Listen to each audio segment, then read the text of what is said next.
Ever wonder about how you can recreate the pieces that are very intricate to a Buick Woodie Wagon? Well, I'm going to have JB show us how to do that. He's got an order where they are recreating a number of parts to one of those vehicles, and I'm going to get to see for the first time how they make that happen. Come on along! We'll have fun. We'll learn a lot. Are you trying to figure out what size billet to cut out? Well, yeah, I mean, yeah, because I mean, I got just enough wood, and we don't want the seam to come anywhere in the face surface. So I'm just trying to look at. It's got about 1 3/4 inches, and here's about 2.5. And so I was looking at some way I can level this out to where it makes it a little bit more even, but I don't think I can. Maybe I can. Oh, it's a giant piece of wood. There we go. Yeah. See what the billets that we get are only so big. Is I've got it shimmed up here that accepts for the removal of the new wood. Oh yeah. So if I cheat it a little bit, like that, it's gonna it's gonna save quite a bit, and it'll come out nice, much more even line. That's what I want, is a nice, even, consistent pattern. In line. The grain's got to match and everything. So this is just about it. Those pesky grains in the wood, right? Well, yeah. Yeah. You got to line them up to the extent you can. Okay, keep right there. Yeah, that's good. Okay.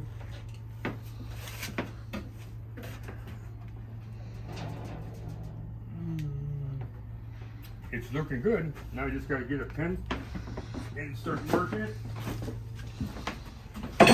Those blades are ready. Here's a master, and here is the actual part. Yeah. Still got the extra pieces on it, and then it's just before we ship it, we'll cut these off, and the wood will be probably 90% complete. But you can see how accurate the machine cuts. Yeah, it. that's incredible. It has to be. So all these things. It's the only way it's going to work is if it's right. Right, it has to be perfect. There's no 95% doesn't work with wood. So this is an original part right here. This is a mock-up. It's a mock-up. It is an original piece of wood that's been coated to make it a little bit slicker and to protect it from warping. So what he's doing now is he puts this model on the table so he knows how big of a piece of wood he's going to need to cut. Okay. And it only comes so big. Right. You can't just tell him I want any width that I want. Some of these pieces are enormous. I mean, from, if you imagine a rifle stock would be about here, that's what this machine was made to make. Yeah. So it had to be modified in order to make these big, long, much larger pieces. Because the Woodies have probably the largest technical wood there is. Because they're making an entire car, and it's upwards of 50% of the whole car is wood. Yeah. You can't just stamp it out of metal. Well, this wood shop is, kind of geared to car enthusiasts only because there's a million carburetors everywhere. Right. That's right. That's Walker's. Well, maybe not quite a million, but if we're going to round up, it's a million. That's some nice wood there. So you can see how big a piece of wood it is. Yeah, it's massive.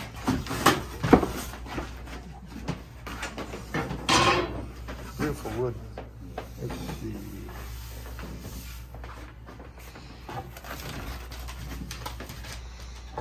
So here are some of the pieces that are in finished condition. These are some of the uprights. Each one is labeled. The part number that Buick and the manufacturer used to make the wood is also written on it, so that when you see a box full of wood, you don't have to wonder where it goes. What's what? So you flip it over.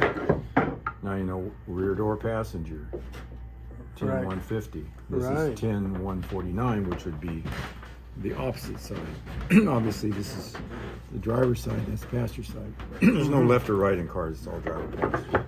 Yeah. Same thing goes with this one here, and you can see how technically complicated that piece is. Yeah. If everything it's got so much mesh taper within a certain and curve and everything else. Everything has to mesh. Wow. That's why you cannot do it close. It has to be very accurate. And of course, the wood has its own problems in as much as this is a northern white ash.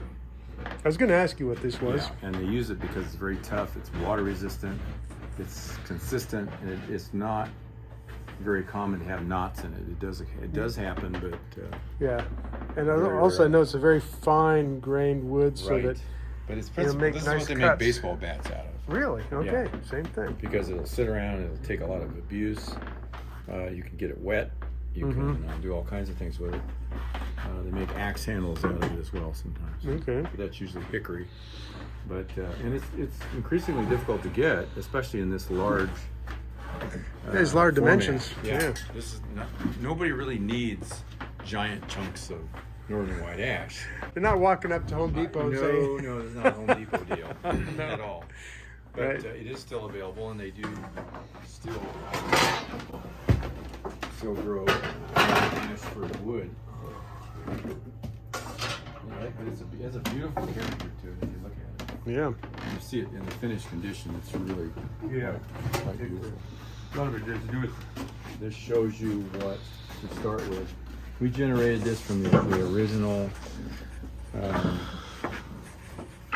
material that was so done there's- for the car, and you can see that what we did is we colored the parts that are wood. That you're producing, right? Well, we produced all this, but Oh, okay. we wanted to See the isolate wood. out the wood, and the best way to do that is just color code it. Sure. You see this right here. Here's the biggest piece of wood in the car. This is at the bottom of the rear compartment. Okay. Okay. This is a massive piece of wood down here. And then the uprights, or the corner posts, are also quite large. And they're very intricate. What model year and what year, make, and model? Well, is it this tells you for? right here that this is from 1950 and 1953. Okay, right. And these were made by a company called Ionia, which was in Michigan. And these are for Buicks, right? They were for Buick. They used them on, northern ash was used on a lot of cars. Okay. Almost everybody used it. Ford used some other woods because they had their own forests. Okay. So in northern Michigan, there used to be huge forests of trees, and Henry decided that he'd turn them into jobs. Okay. Right. That's right. That's a good way to put it. Hired hundreds of thousands of people. Yeah. But cars still had wood in them into the mid 30s. So wood only disappeared in about 1938.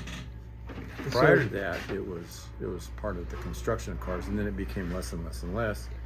Yeah, I guess it just was a proportional change. It started off, Sure. cars were mostly wood, and Right. then they just Well, it was gradually- easily deformed, and they had duplicators, just Yeah. like we do. Mm-hmm. And so they could just make, 100 of these and 100 of those and bolt it together. It was very efficient. Yeah. Probably as efficient as sheet metal in some ways, Mm-hmm.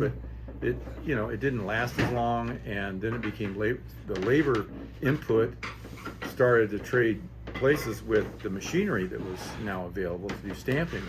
So you could stamp that piece in 30 minutes. You used to could make it in 3 hours, but 3 hours against 30 minutes, Right. wood loses. Yeah. So now we're going to be making that stamping. Of Mm-hmm. course, this car had a lot of stamping steel on it anyway. Sure. But the very last real structural Woodie was made by Buick, as I recall, and it was in 1950. What would it have been? It would be 53 was the last actual real Woodie. Okay. They had wood appliques, Right. like Pontiac had some interior garnish and that sort of thing, But there was still steel underneath. and on then they those. started going wood grain, which is what we see was born in the 30s, Okay. and it reappears in the 50s because they wanted the wood look of it, so they can make stamped steel, and they did a wood grain effect on it to give it the appearance of wood. Yeah. And Pontiac did a lot of that. Pontiacs were less expensive than Buicks, so they had to kind of use more price-effective types of construction. I had a 50 Woodie that wound up at Disney World, and it had a little bit of wood in the inside, but it also had a lot of wood grain on metal. And you can see that it's made of what's called a glue-up. Okay. If the particular wood is not available in a certain size, then you have to create a size that is made up of two pieces of wood. Okay. And you got to match the grain, of course, because as you cut through, you may get into the second piece of wood. So depending on where it falls, then you're going to have to plan that out. Now that it takes a lot of experience to know when you're going to cut through that second piece, and is it going to be visible? Some of it isn't visible. Some of it's facing sheet metal or facing inboard, so you really don't care. But if it's going to be on the outside, like this is, you can see what piece this is right here. Okay, this is a very prominent part. This is the part over the rear window. Okay. All right, so this is obviously is a right hand because you can tell by the shape of it. And Well, you can tell by the shape of well, it. once you see the whole car. Tracy, tell me what kind of glue we use. Is there a name or a type or something? Here, What's the name of it? Red Bond Premium. Okay, and this comes from the wood store. Yeah.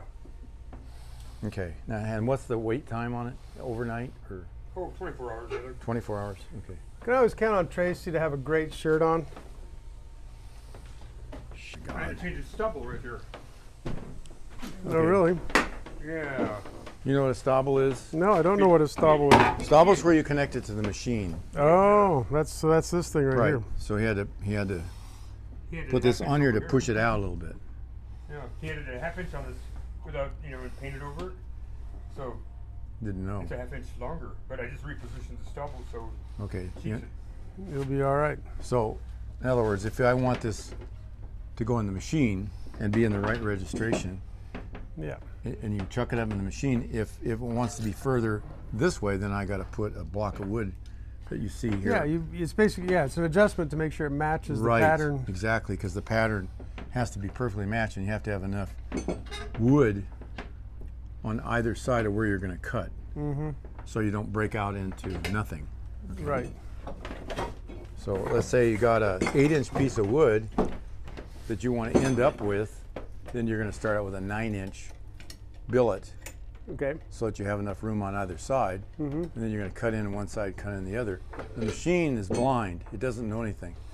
So if you give it something that's centered and oriented correctly, so that billet is oriented in the exact orientation as the master that you're guiding on, then this thing simply follows it, and as it turns, this thing is going along here, and the cutter head is tracking what it's doing. Interesting. We'll show you how that works in just a minute, but right Yeah. now, he's doing what's called a glue up, which means that he's got this large piece of wood, but it's not big enough. This is a giant piece of wood, probably one of the bigger pieces of wood on a Woodie. What is this, by the way?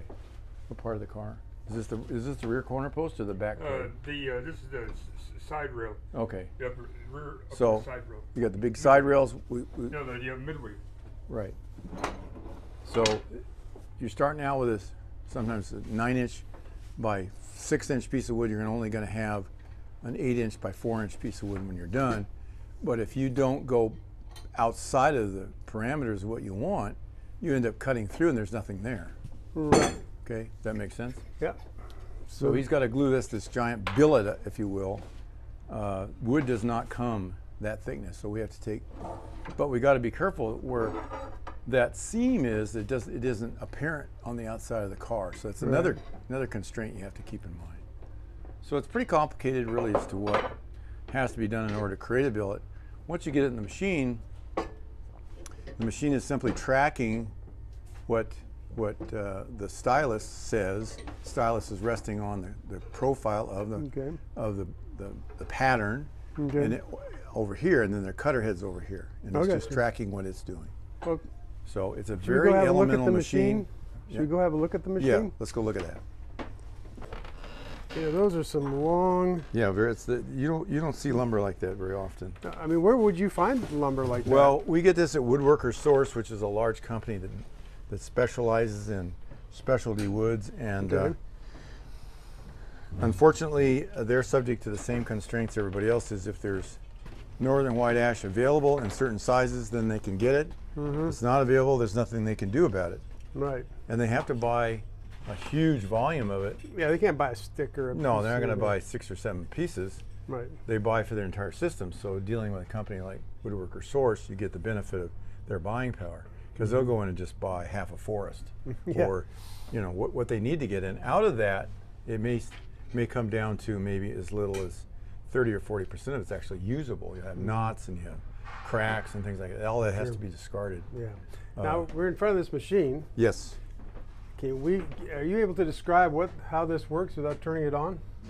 Yeah, it's really pretty straightforward. I mean, the concept of it is pretty complicated, but the point is that what you're doing is, let's say we got, for instance, this is the pattern. Okay. Okay, the pattern has this smooth finish on it, so the stylus will run up on it. Okay, so if you notice, this machine, which weighs hundreds of pounds, has been counterbalanced such that you can handle it by hand. So, for instance, this isn't in the correct orientation, or is it? Is this in the correct orientation relative to the master? It doesn't look like it. Yeah. That's first just trim. Okay, Yeah, so straight. in other words, you got to cut away a lot of material in order to get close to where you're going to wind up going. Right. So if you notice, this stylus is tracking. It's riding on this surface over here, and it's cutting on the surface over there. You can kind of see Right. the So yeah. the So relationship. So this is the one that's riding, Right, it rides on this and this thing's spinning at right, some and high cutting a RPM piece of and wood that's cutting. the exact profile. If I go this way on the pattern, then it goes that way. Right. If I go this way, it goes that way. If it goes this way, so these two guys are one-to-one relationship. Gotcha. Okay. Now I can make a second piece if I have another cutter over here. I can actually make two at the same time. Oh wow. And when they Okay. were making rifle stocks, they were making dozens of them at a time. Okay. They had one pattern, and then they had several cutter heads. Yep. We're only making one of each, so we don't really You don't need to make multiples. worry about that. Yeah. We used to make two of each. It's Okay. just too much trouble. You end up burning up a lot of wood, sits around, and you wait for the next one. So So you definitely do them as needed. you just do them as needed because it's pretty straightforward. And sometimes, like in this gentleman's case, he doesn't want the whole car. He wants 2/3 of the car. Right. So it doesn't do him any good to make the whole car and sit around and wait for that guy. I have to, tailor the order to what they need. By the way, this order is for a what's your Buick? That's a 41 or 2? What is it? 51? Do you remember, Tracy? Is it a 51 Buick? They're They're all the same from 1950 to 1953, so Okay. it really doesn't matter. And where is this Buick that's being restored? It's in Northern California, if I recall. Okay. Yeah. Cool. And we've been talking to this gentleman for years. He's finally got around to the point where he's able to do it, and so Okay. now we've created about half the car in Good. terms of wood, and now he's getting ready to order a lot more. Probably end up doing the entire car brand new. When you start looking at old warped wood and you see this brand new wood coming, Yeah, it's kind of hard to. live with the old Believe that, nasty yeah. wood. Now we have all kinds of patterns up here, as you can see. These are the ones that have been coated, and then these are some of the pieces that were made, and some of it's just for reference to see what an original looks like, so we can, there's a 1,000 different details. So the only way you're going to know that is to keep a certain amount of originals around, so that you And I can see you've revisit got how they were these, put together. these labels Right. are nicely done everywhere you go. Everything is labeled, because really a lot of this stuff looks alike. And then also, to add to the confusion, we also do 49s. Right, which are 49 different. is an entirely different car, Yeah. and that of course predates the 50 to 53 Buick Woodies. And that's primarily what we concentrate on, is 49 to 53. We also do 120 41 Packard. We have a complete Packard body that we created. Okay. That was 41 and 2. 40, 41, and 42 are the same.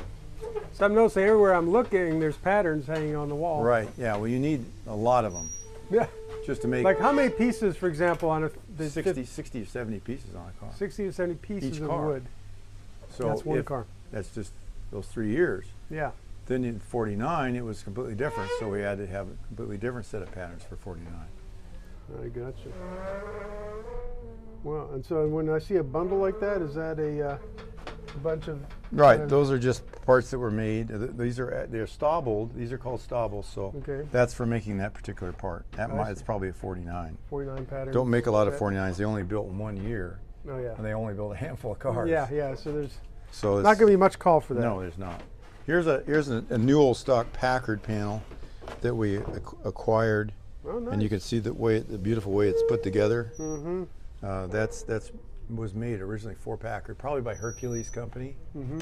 And here's some of the patterns. They're all like this is the 53 driver and driver passenger at driver passenger. Okay, so they're all labeled, and so if you're looking for a particular part of the car, you just grab that one, you chuck it up, you put a billet in there larger than, put that on this Right. post, clamp it in, and now that cutter head's going to cut you a new one just like the one it's following. Yeah. Okay. So I guess what Tracy's doing is he's making sure the calibration, everything's lined up right. Make so, sure he has enough wood. Yeah. Okay. Make may sure he have has to- enough wood so that when every dimension as Yeah, he goes, it's the going to worst work. day of your life is when you cut and there's air there. Because you just get to make the whole thing over again.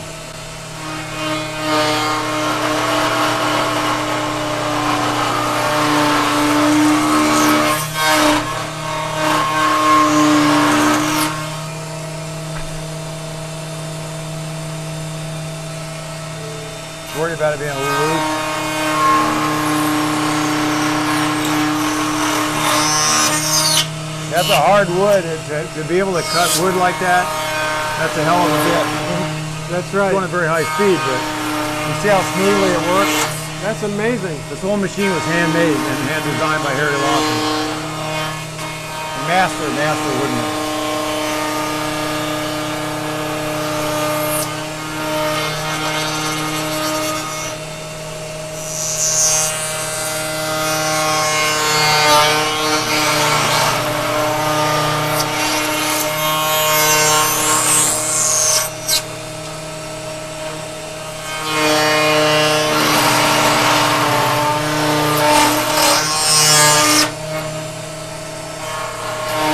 He's going to hold the guys, you notice his hand, he's going to hold it a little bit above the pattern.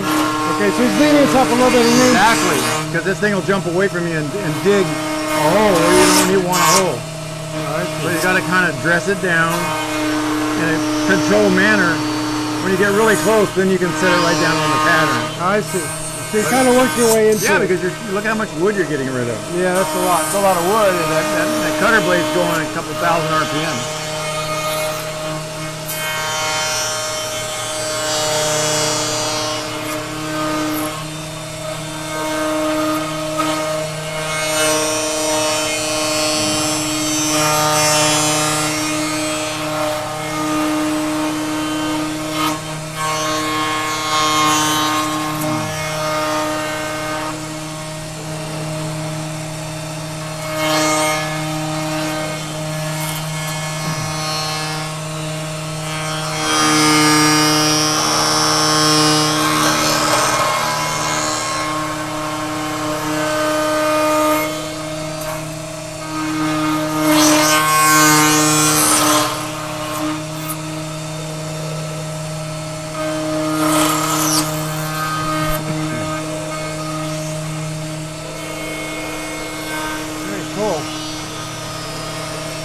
He's going down, getting closer and closer. He's going to cut less and less.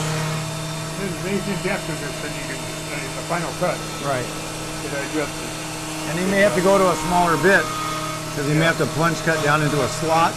Okay. And that's too wide. That's a cutter. That's a dresser. Okay. So once you dress off most of the wood, then if you have to cut a slot that's narrower, then you're going to have to change bits. Yeah, that makes sense. If you look down at the other end, you'll see a couple places like that.